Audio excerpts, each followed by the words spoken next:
I thought I'd seen it. All with our HOA's nonsense.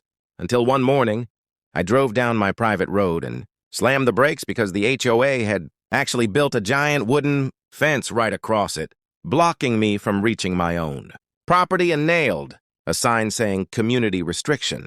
Like they owned the land. I was fuming. But before I could even grab my phone, my grandpa came rolling out of the barn in his old dusty Bulldozer with a grin on his face, like a man who'd been waiting his whole life for this moment. He growled, "Son, when they declare war, you fight back." And with one roar of the engine, he drove straight at that fence. The boards cracked, splintered, and exploded into pieces while the whole neighborhood gathered, gasping.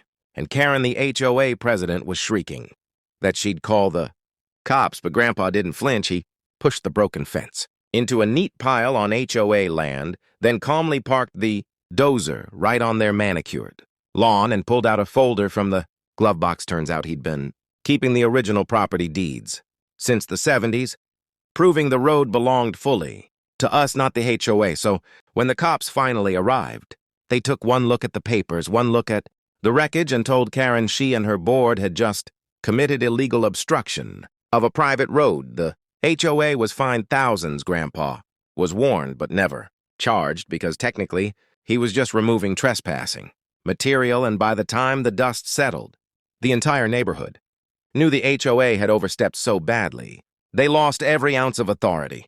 I'll never forget the sight of Grandpa leaning on his bulldozer, wiping sweat off his brow, saying, "Guess they should have built that fence somewhere else." And if you loved watching an old man wreck an HOA with a dozer, then smash that subscribe button, because the next revenge story will blow your mind even harder.